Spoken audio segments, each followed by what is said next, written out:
اعوذ باللہ من الشیطان الرجیم بسم اللہ الرحمن الرحیم۔ حضرت موسیٰ علیہ السلام نے ایک کبتی کو تھپڑ مار دیا تھا، قرآن مجید کے دامن میں یہ واقعہ موجود ہے۔ تو آپ کی جلالت اور آپ کے زور کی تاب نہ لاتے ہوئے وہ وہیں ڈھیر ہو گیا اور اس کی موت واقع ہو گئی۔ تو مصر کے حالات کشیدہ ہو گئے اور حضرت موسیٰ علیہ السلام کو مصر چھوڑنا پڑا۔ تو وہ شہر مدین کی جانب جا رہے تھے کہ راستے کے اندر ایک کنواں تھا، وہاں کچھ لوگ اپنے جانوروں کو پانی پلا رہے تھے۔ تو حضرت موسیٰ نے دیکھا کہ دو پردہ دار خواتین ہیں، وہ اپنے جانوروں کو ایک سمت لیے کھڑی ہیں۔ سمجھ گئے کہ مردوں کے ہجوم میں آنا نہیں چاہ رہی، ان کا حیا مانے ہے۔ تو آگے بڑھے اور ان کے جانور ہانکے اور ان کو سیراب کیا اور پھر ان کی جانب ہانک دیے۔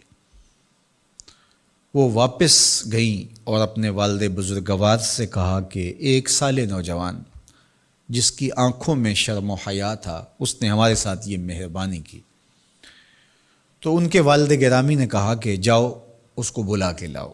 قرآن مجید میں اس کا ذکر کیا گیا، فجاءتہ احداہما تمشی علی استحیاء، ان میں سے ایک خاتون حیا میں سمٹی ہوئی حاضر ہوئی۔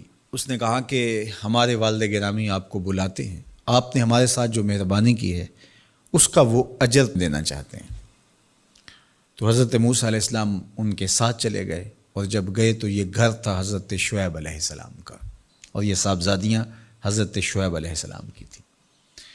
تو اس خاتون کا شرم و حیا کے ماحول میں حضرت موسیٰ علیہ السلام کو یہ کہنا اور چل کے اس انداز سے آنا، قرآن نے اس کی حکایت بیان کی ہے۔ تو خدا کو پسند ہے کوئی خاتون حیا کے ماحول میں آئے تو اللہ اس کی آمد کو اور اس کے آنے کو قرآن کا عنوان بنا دیتا ہے، اور قرآن کی حکایت بنا دیتا ہے کہ جو خاتون حیا کے جوہر کی مالکہ ہو وہ اللہ کو کتنی اچھی لگتی ہے۔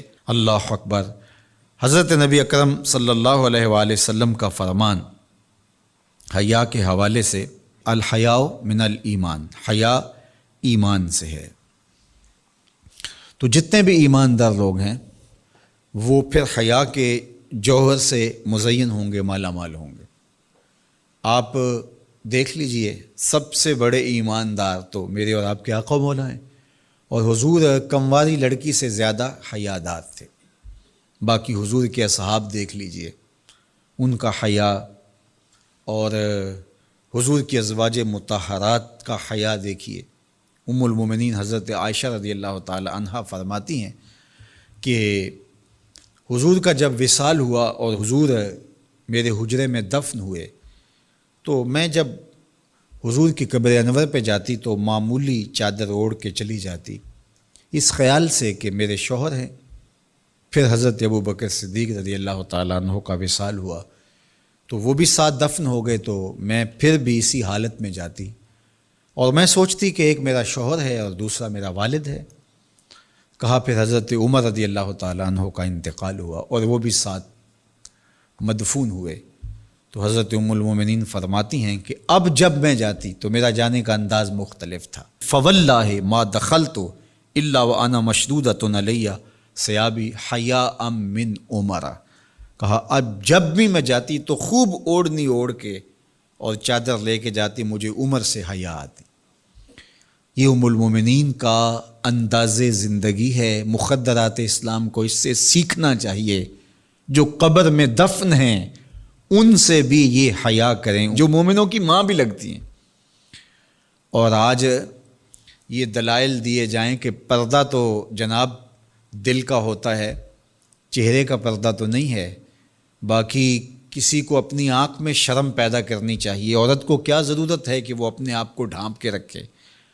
اب ام المومنین کا عمل یہ ہے کہ فرماتی ہیں کہ میں اپنے آپ کو خوب سمیٹ کے جاتی حیاء من عمر، عمر قبر میں ہیں لیکن ام المومنین فرماتی مجھے پھر بھی حیا آتی۔